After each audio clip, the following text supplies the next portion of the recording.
Before the internet crowned them rivals, before the tweets, the subs, and the diss tracks that had the culture losing their damn minds, there was respect. Two boys from the bottom. Kentrell Galden and Duz and Octave, both fighting demons nobody else could see, both trying to outrun the streets that raised them. They came from different worlds, but spoke the same language. Pain, survival, music as the only lifeline. But in this game, respect is fragile as hell. One misunderstanding, one woman, one goddamn Instagram post. That's all it takes. For loyalty to rot into something ugly, they made music together. They showed love publicly. Then it all went down the drain. This is the story of how Brotherhood turned to war. Twice. Kodak from Pompano Beach, Florida. Youngboy from Baton Rouge, Louisiana. Two different states. Same hunger. Same desperation. Same need to be heard before the streets swallowed them whole. They spoke pain fluently, like it was their first language. They lived the same movie, poverty, survival, watching homies die, turning trauma into 16 bars that hit your soul. When Kodak dropped No Flockin' in 2014, he was only 17. Raw as hell. That nasally delivery, that realness, it hit different. The streets felt it. Meanwhile, Youngboy was still grinding in Baton Rouge, building his name with 38 Baby. Both were on the brink of something major. Both were refusing to fold under pressure. And when they finally noticed each other, man, it felt like destiny. Two young kings from the trenches, both refusing to play by the industry's rules. Like the universe was setting up something bigger than both of them. Little did anyone know, it was setting up a collision that would shake hip-hop. 2017. Both artists had just been released from jail. Free men with something to prove. And they decided to prove it together. The first collaboration was called Water, produced by DJ Swift and WAA. The track was everything fans wanted. Both artists using water as a metaphor, drowning in street life, washing away sins, staying afloat in a game designed to sink you. The song hit different. Youngboy's melodic pain mixed with Kodak's raw street poetry. That shit was dangerous. Fans ate it up. Then came Chosen One, another collaboration that proved this wasn't fluke. These two had chemistry, real chemistry, the kind you can't fake. Their styles complemented each other perfectly.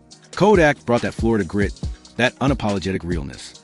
Youngboy brought that Louisiana rawness, that emotional vulnerability wrapped in aggression. This wasn't just industry networking or fake-ass collaboration for streams. This was street respect. Two young dudes who understood each other's pain, each other's journey from the bottom. Kodak called Youngboy his lil bro, publicly. Youngboy said Kodak was real. And in a game full of cap, that word meant everything. Fans wanted more collabs. The industry expected unity. Hell, everybody thought these two would take over hip-hop together. But behind the smiles, behind the music, behind the Instagram posts, seeds of tension were already being planted.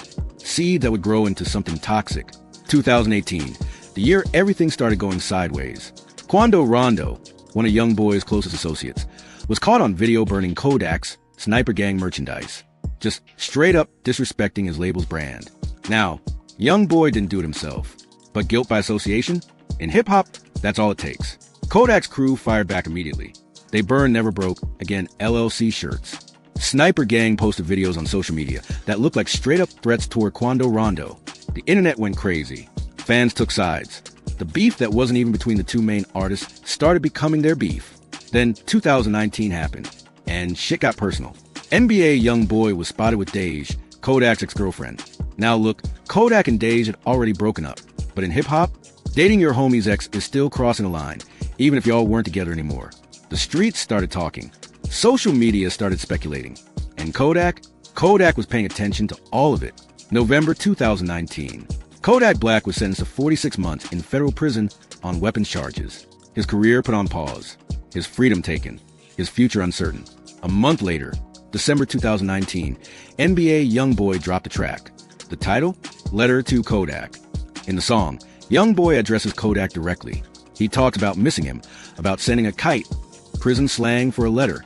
On the surface, it seemed supportive, but fans heard something else in those bars. Something that felt off. Was it genuine concern, or was it subliminal shade? The internet couldn't decide.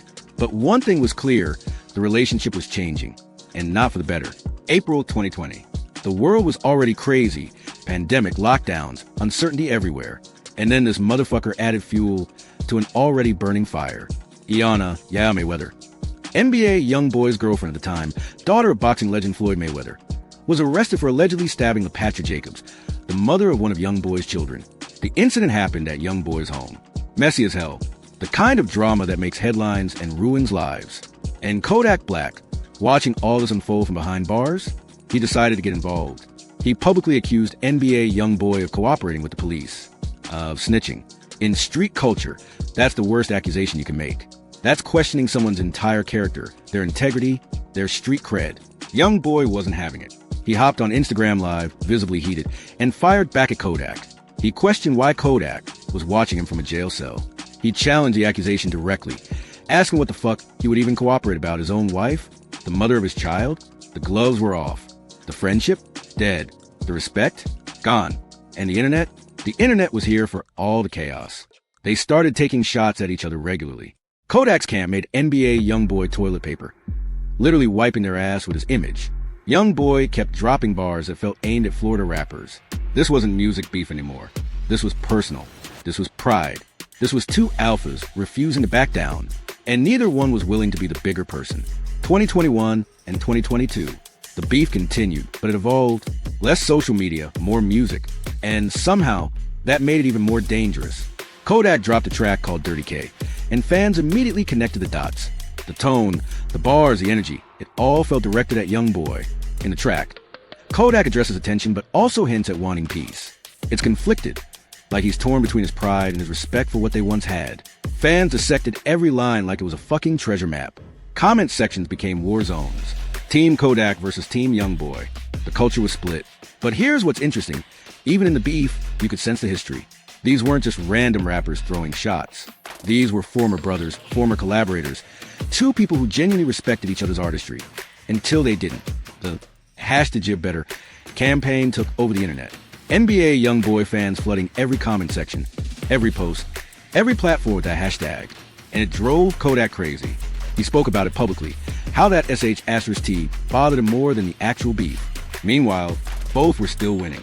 Albums charting, tours selling out, money coming in. But that competitive energy, that rivalry, it never went away. It just simmered under the surface, waiting for the right moment to explode again. January 2023. After years of beef, after countless shots thrown, after all the drama, something unexpected happened. Kodak Black and NBA Youngboy got on a FaceTime call, and they talked, really talked, about gumbo of all things, about life, about the past, about moving forward. They were laughing, joking, being human beings instead of rap rivals. It felt genuine. It felt like growth. The internet celebrated. Finally, these two were squashing the beef. Finally, maturity was winning over ego. Fans hoped for new music together. The industry saw dollar signs. Everything seemed resolved, but in hip-hop, peace is never permanent. And ego is always waiting in the shadows, ready to ruin everything. July 2025. Just when everyone thought the story was over, just when everyone believed they'd moved past the drama, it came roaring back. NBA Youngboy announced his 8th studio album, Make America Slime Again, set to drop July 25th, but he released some preview tracks on July 4th as a gift to his fans. July 6th, 2025. Kodak Black posted to his Instagram story, and he didn't hold back. He called Massa straight trash. Said he heard Little Bro's album and didn't like it. Even admitted he usually likes Youngboy's music, but this was shit ass. He claimed Youngboy was dropping music just to get his attention, that there was behind the scenes drama nobody knew about, that he had real music coming. The internet imploded. After 2 years of peace, the beef was back, and it felt even messier than before.